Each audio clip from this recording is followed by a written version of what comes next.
कथावाचक अनिरुद्ध आचार्य जी एक जगह अपने प्रवचन दे रहे थे और प्रवचन के दौरान ही एक भक्त ने उनसे सवाल किया। सवाल करते हुए वो कहता है कि गुरुजी राधे राधे, घर वाले मुझसे शादी कराने के लिए बोलते हैं, लेकिन मुझे थोड़ा डर लगता है।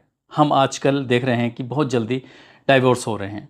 जैसे ही ये सवाल सुना जाता है उसके बाद कथावाचक अनिरुद्ध आचार्य जी कहते हैं कि इसका एक ही समाधान है। लड़की 14 साल की होगी और 14 साल की लड़की आपके घर दुल्हन बन के आएगी तो उस समय वो बच्ची होगी। समझ रहे हो ना? लोग फिर जल्दी शादियां करना शुरू कर देंगे क्योंकि अब लड़कियां लाते हैं 25 साल की। क्योंकि अब लड़कियां लाते हैं 25 साल की। अब 25 साल की लड़की 4 जगह वो मुंह मार चुकी होती है, सब नहीं पर बहुत। और वो 25 साल की जब तक आती है तो पूरी जवान होके आती है। जब जवान होके आएगी तो स्वाभाविक है कि वो अपनी जवानी कहीं ना कहीं तो वो उसकी जवानी फिसल जाएगी या जाएगी, उसकी जवानी कहीं ना कहीं फिसल जाएगी। बस ये उन्होंने बोला। उसके बाद सोशल मीडिया के अलग अलग प्लेटफॉर्म पर बहुत तेजी के साथ वायरल होना शुरू हो जाता है। इधर वायरल हो रहा था, एक पूर्व आर्मी ऑफिसर होती हैं जिनका नाम खुशबू पाटनी होता है। इन्होंने 30 जुलाई 2025 को इसके जवाब में एक वीडियो जारी कर दिया। कहता है कि 25 साल मतलब 25 साल से जो लड़कियां हैं, 25 साल के ऊपर वाली लड़कियां हैं, सारी नहीं, कुछ जो लिव इन में रहती हैं वो मुंह मार के आती हैं। अगर ये मेरे सामने होता ना, मैं इसको समझा देती कि मुंह मारना क्या होता है। I would have make him understand clear and these are bloody anti nationalist lot. You should never be supporting such bastards of highest order. All the namards of इस तरह की बातें उन्होंने बोली। जैसे ये वीडियो जारी की जाती है उसके बाद फिर बवाल हो जाता है सोशल मीडिया पर, अलग अलग प्लेटफॉर्म पर। उसके बाद फिर हालांकि कुछ टाइम के बाद ये मामला बिल्कुल पूरी तरह से शांत हो जाता है, लेकिन जिस तरह से ये वायरल हुआ था किसी ने सोचा नहीं था कि आगे क्या होगा। कुछ दिन बीत जाते हैं और कुछ दिन बीतने के बाद आखिरकार उनके घर पर एक के बाद एक कई राउंड गोलियां चलाई जाती हैं और वाक़ई इसके बाद फिर एक ऐलान किया जाता है कि गोलियां हमने चलाई हैं और हमें किसी से डर नहीं लगता। बस इतना था। उसके बाद फिर उत्तर प्रदेश की पुलिस हो या फिर हरियाणा की पुलिस हो, राजस्थान की पुलिस हो, दिल्ली की पुलिस हो, चारों तरफ से लग जाते हैं। वो जो गोली चलाने वाले दो थे वो पकड़े जाते हैं तो गोलियाँ लगती हैं, गोली लगते वो ढेर हो जाते हैं। पूरी कहानी क्या है शुरू से आखिर तक, कैसे वो आए थे और कैसे वो पकड़े जाते हैं, आज की इस कहानी के माध्यम से यही जानने की, यही समझने की कोशिश करते हैं। आदाब, नमस्कार, सत श्री अकाल। मैं उस्मान सैफी। आज की जो सच्ची घटना मैं आपको सुनाने जा रहा हूँ, ये सच्ची घटना है उत्तर प्रदेश के ज़िला बरेली की। ज़िला बरेली में एक घटना को अंजाम देना था, इसलिए उत्तर प्रदेश के ज़िला बागपत के रहने वाले दो शूटर जो अभी नए नए भर्ती हुए थे, गैंगस्टर की जॉब उनके लिए खुली थी और जैसे ये भर्ती होते हैं इनका नाम होता है नकुल और दूसरे का नाम होता है विजय। वो उन्हें काम दिया जाता है, एक उन्हें टास्क दिया जाता है कि आपको जाना है और जाने के बाद कई राउंड फायर करने हैं। दरअसल इनको टास्क दिया गया था उत्तर प्रदेश के ज़िला बरेली में सिविल लाइंस जो थाना क्षेत्र है, सिविल लाइंस के विला नंबर 40 पर उन्हें गोलियां चलानी थी। दरअसल ये तारीख थी 11 सितंबर 2025 की सुबह लगभग 4 बजे के आसपास। वो जाते हैं बाइक पर, अपने जाने के बाद बिल्कुल घर के ठीक सामने से, बजाय वहाँ रुकने के गलती से, गलतफहमी के चलते उनकी बाइक थोड़ी आगे चली जाती है, करीब 100 मीटर दूर जाने के बाद पिस्टल निकालते हैं हीरो गर्दी की तरह और निकालने के बाद एक के बाद एक कई राउंड फायर कर देते हैं। जैसे फायर करते हैं वहाँ से बड़ा खुश होकर वो वापस आ रहे थे। अब उन जिन्होंने ये काम दिया था, जिन्होंने ये जिम्मेदारी दी थी, दरअसल वो टीवी के सामने बैठ जाते हैं, अलग अलग न्यूज़ चैनल खोल के देख रहे थे। कुछ लोगों की जिम्मेदारी दी थी कि आपको सोशल मीडिया के अलग अलग प्लेटफॉर्म देखने हैं, देखो न्यूज़ चल रही है कि नहीं चल रही है। अब सुबह 4 बजे इन्होंने इस घटना को अंजाम दिया। ये 11 सितंबर 2025 की बात है। दिन भर बैठे रहते हैं लेकिन कोई न्यूज़ ही नहीं बनती। बड़े परेशान हो जाते हैं कि ऐसा कैसे हो सकता है कि गोली तो चली थी लेकिन न्यूज़ क्यों नहीं बनी। अब ये पहली टीम थी जो अभी नौसिखिए थे, अभी नई नई जिम्मेदारी मिली थी, वो ठीक से इस काम को कर नहीं पाए। टीम बी का भी पहले से ही इंतजाम था और टीम बी और टीम ए दोनों आपस में मिलते हैं, पूरी कहानी बताई जाती है। हम ऐसे गए थे, हमने गोली चलाई थी, हमने ये काम किया, सारे सब कुछ सही सही बताते हैं। कहते हैं कि तुम ठीक है, अपने घर जाओ, अपना काम करो, अब इस जिम्मेदारी को हम निभाते हैं। दोनों शूटर अपने जो निर्धारित समय सीमा अपने तय करते हैं और निर्धारित समय सीमा तय करने के बाद आखिरकार 12 सितंबर 2025 की सुबह 3:36 के आसपास फिल्म अभिनेत्री जिनका नाम दिशा पाटनी होता है, जो कई फिल्मों जैसे कि MS धोनी की ऊपर जो फिल्म बनी थी उस फिल्म में भी आई थी, बागी फिल्म में भी आई थी, जो मशहूर अभिनेत्री हैं, उनके वो घर के सामने खड़े हो जाते हैं, घर के ठीक सामने खड़े हो जाते हैं।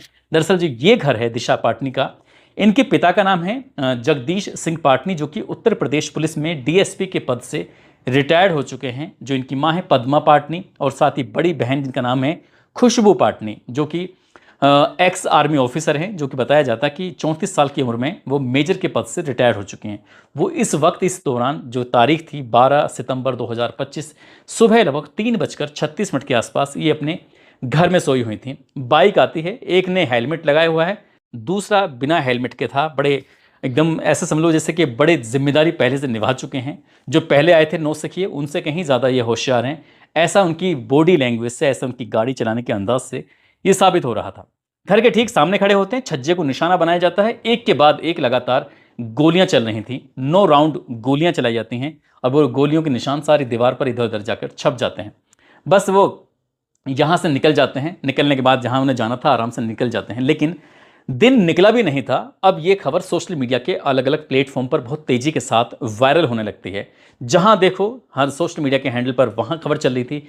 एक्स हो, फेसबुक हो, ट्विटर हो, या ट्विटर नहीं एक्स हो, या फिर फेसबुक हो, जहां देखो यूट्यूब से लेकर हर जगह यही चल रहा था। न्यूज़ चैनल पर भी ये वीडियो आना शुरू हो जाता है। अगले दिन अखबारों में अच्छी बड़ी बड़ी खबर प्रकाशित होती है और प्रकाशित होने के बाद फिर ये पता चलता है कि पिछले दिनों अनिरुद्ध आचार्य जी ने जो बोला था, उस पर खुशबू पाटनी ने जो बयान दिया था, दरअसल इसी बयान के पलटवार करते हुए कुछ एक गैंगस्टर हैं जिनका नाम रोहित गोदारा है। रोहित गोदारा ने ऐसा दावा किया जा रहा है कि उनके नाम से एक फेसबुक पोस्ट की जाती है। फेसबुक पोस्ट करने के बाद उनसे ये कहा जाता है कि जब हमारे संतों को कोई इस तरह की भाषा का इस्तेमाल करेगा, ऐसा बोलेगा, तो हम उसे छोड़ेंगे नहीं।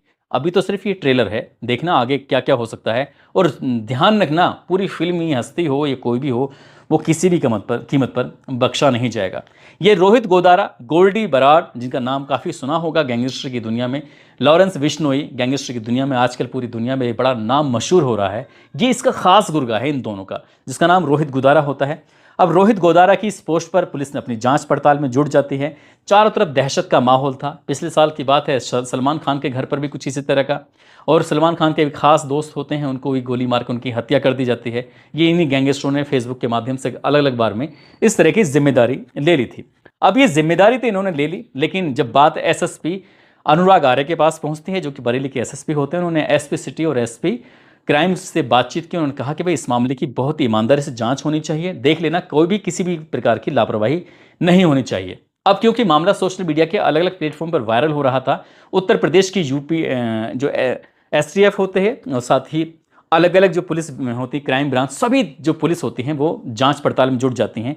लेकिन 14 सितंबर 2025 को आखिरकार जब मामला ज़्यादा हाईलाइट हो जाता है, तो उत्तर प्रदेश के मुख्यमंत्री योगी आदित्यनाथ पूर्व डीएसपी जो दिशा पाटनी अभिनेत्री होती हैं, उनके पिता से बातचीत करते हैं। पिता से बातचीत करने के बाद कहते हैं कि बिल्कुल भी परेशान होने की ज़रूरत नहीं है, तुम्हारे घर पर पुलिस की गारद लगा दी गई है, पुलिस तुम्हारे पूरी रक्षा में रहेगी, तुम्हारी बेटी जो मुंबई में है उसकी भी रक्षा की जाएगी, बिल्कुल परेशान मत होना, साथ ही जो तुम्हारी बड़ी बेटी है उसको भी सुरक्षा दी जाएगी, यानी कि पूरे घर की सुरक्षा दी जाएगी, परेशान होने की ज़रूरत नहीं है, और जो भी हैं इसके पीछे उनको जल्दी से जल्द पकड़ लिया जाएगा। अब इसके बाद मेरठ, नोएडा, लखनऊ, बरेली, ये तो पुलिस लगी हुई थी इन ज़िलों की, साथ ही दिल्ली की पुलिस, हरियाणा की पुलिस, राजस्थान की पुलिस, ये भी लग जाती हैं। और 48 घंटे में बरेली के आसपास जितने भी कैमरे लगे हुए थे, लगभग 2500 कैमरों को बड़ी बारीकी से देखा, खंगाल आ गया। पता चलता है कि एक बाइक दिखाई देती है, अपाचे बाइक, एक ने हेलमेट लगाया हुआ है, दूसरे ने नहीं लगाया हुआ है। लेकिन जब बाइक को और थोड़ा करीब से देखने की कोशिश कर रहे थे तो उस पर कोई नंबर प्लेट नहीं थी, लेकिन कुछ और आगे चलने के बाद उस पर नंबर प्लेट लग जाती है। अब नंबर प्लेट लगने के बाद उसका पूरा रूप ही बदल जाता है गाड़ी का।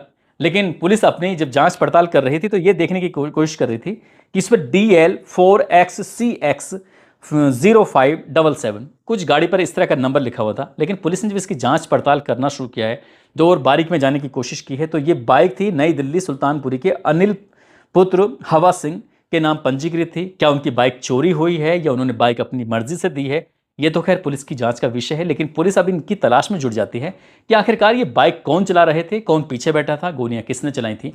पुलिस ने जब अपनी जांच पड़ताल करना शुरू किया है तो पुलिस इन सीसीटीवी कैमरों की मदद से पहुंच जाती है रामपुर में अपना पंजाब एक होटल है। उस होटल में जब जाते हैं तो पता चलता है कि दोनों बदमाश तो ये यहीं पर रुके हुए थे। इनके चेहरे अब बिल्कुल साफ सुथरे दिखाई दे रहे थे। अब तक जो 2500 कैमरों में देखा गया था, वहां पर साफ सुथरे चेहरे दिखाई नहीं दे रहे थे। अब इसमें पहला नाम निकल के आता है, हरियाणा का एक रोहतक है, रोहतक की एक कहनी गांव लगता है, वहां का रहने वाला रविंद्र उर्फ कल्लू। जो कि इसके बारे में जब जांच पड़ताल की जाती है तो 8 महीने पहले इसने लव मैरिज की थी। और साथ ही जो इसके पिता हैं वो बिजली का काम करते हैं, ये अपने पिता के साथ बिजली का काम करता है। लेकिन कुछ साल पहले इसने एक व्यक्ति के सर में बहुत तेजी के साथ रोड मार दी थी। उसके बाद उसकी हत्या कर दी थी, मर चुका था। मरने के बाद ये मामला काफ़ी हाईलाइट रहा। पुलिस ने इसे गिरफ्तार किया, जेल भेजा, लेकिन ये बाद में ये कुछ गलत संगत में पड़ जाता है और ऐसा लगने लगता है कि जैसे क्या आजकल सोशल मीडिया पर जो शॉर्ट लाइफ है ना वो ज़्यादा अपनाने की कोशिश करते हैं। गैंगस्टर की दुनिया, गैंगस्टर के जो बदमाश होते हैं वो खासकर युवाओं को इतना ज़्यादा पसंद आते हैं कि उनके जैसा दिखना, उनके जैसे कपड़े पहनना, उनकी जैसी बातें करना, उनकी जैसी वीडियो बनाना, इस तरह का स्टाइल उनमें नए युवाओं में पनपने लगता है। तो ये भी कहीं ना कहीं बड़े जो गैंगस्टर हैं जो दुनिया भर में आजकल नाम कमा रहे हैं उनके संगत में आ जाते हैं, सोबत में आ जाते हैं, उनके संपर्क में आ जाते हैं। दूसरा जो था बाइक पर, उसका नाम वो भी हरियाणा के सोनीपत का मयूर विहार एक इलाका लगता है। वो डेयरी चलाता है। इसकी हालत बद से बदतर है, यानी कि बहुत ज़्यादा गरीब हालत में है। 10 या 12 लाख रुपए के आसपास इसके परिवार के लोगों ने उधार लिए, फिर घर बनाया। अभी ना घर पर दरवाजे हैं ठीक से, ना खिड़कियां हैं ठीक से, ना बिजली का कोई इंतज़ाम है। ऐसी ही कुछ स्थिति है। डेयरी वेरी खुलवाई ताकि ये काम कर सके। ऐसा बताया जाता है कि लड़का बीमार रहता है, इसकी वजह से ये बाहर काम नहीं करता। पिता जो इसके हैं राजेंद्र हैं, जो कि गार्ड का काम करते हैं, तो इन्होंने अपने बेटे को ऐसे काम करवाने की कोशिश की।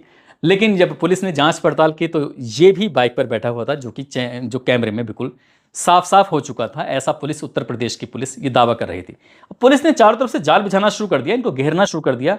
और जब पुलिस ने घेरागारी करने की कोशिश की तो 17 सितंबर 2025 को इनकी लोकेशन मिल जाती है। उत्तर प्रदेश के ज़िला गाज़ियाबाद का ट्रॉनिक सिटी है, वहाँ पर एक C10 पुलिस चौकी है, उसके आसपास ये निकलने वाले थे। तभी पुलिस ने लगभग 400 मीटर पहले ही घेराबंदी कर ली और घेराबंदी करने के बाद इन्हें रोकने का प्रयास किया।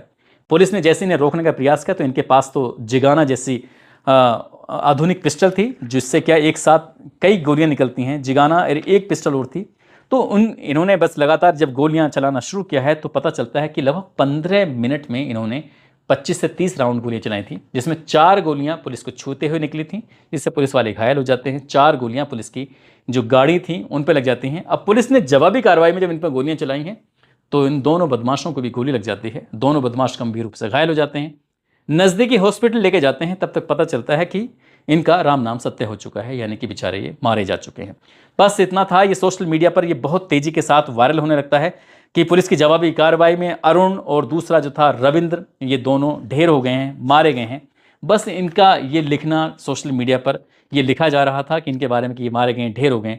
लेकिन एक पोस्ट और वायरल होती है, एक पोस्ट और की जाती है। वो पोस्ट थी रोहित गोदारा की, फिर से की जाती है। रोहित गोदारा कहते हैं कि हमारे भाई ढेर नहीं हुए हैं, शहीद हुए हैं। भाइयों, आज ये जो एनकाउंटर हुआ है हमारे लिए जीवन की सबसे बड़ी क्षति है। हम आपको बता दें कि यह जो न्यूज़ चैनल वाले चला रहे हैं कि ढेर हुए हैं, ढेर नहीं हुए हैं, शहीद हुए हैं, इन भाइयों ने धर्म के लिए अपना बलिदान दे दिया है। अरे कुछ तो शर्म करो। एक मुंह से तुम सनातन सनातन चिल्लाते रहते हो और जो सनातन के लिए लड़ाई लड़ रहे हैं उसे तुम मार रहे हो। यह इंसाफ नहीं हो सकता। सनातन की हार हुई है। जितने भी सनातन धर्म का नाम लेकर घूम रहे हैं ये सिर्फ अपनी रोटी सेक रहे हैं। यह एनकाउंटर नहीं बल्कि सनातन की हार हुई है। हम धर्म के लिए लड़ने वालों को इस हिंदुस्तान में मार दिया जाता है। अगर तुम इतने सच्चे हो तो उठो, आवाज़ उठाओ, हमारे शहीद भाइयों को इंसाफ दिलाओ। सनातन धर्म की आड़ में धंधा चल रहा है। मैं पूरे देश को ये बता देना चाहता हूँ कि यह सनातन धर्म की आड़ में एक धंधा चला हुआ है। सभी देशवासी इनसे सावधान रहें और हम अगर धर्म के लिए लड़ रहे हैं तो शहीद भाइयों के लिए हम वह भी काम कर सकते हैं जिसकी कोई कल्पना नहीं कर सकता। इसमें जिसका भी हाथ है वह चाहे कितना भी पैसे वाला हो, पावर वाला हो, वक्त लग सकता है लेकिन माफ़ी नहीं है। अब ये सीधे सीधे उत्तर प्रदेश पुलिस को खुली चुनौती।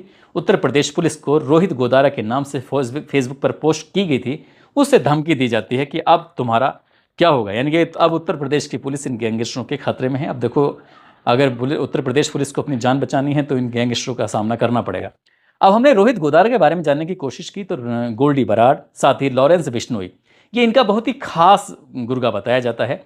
रोहित गोदारा ने अपनी उसकी जो करियर की, यानी कि गैंगस्टर में करियर की जो शुरुआत की थी वो साल 2010 से की थी।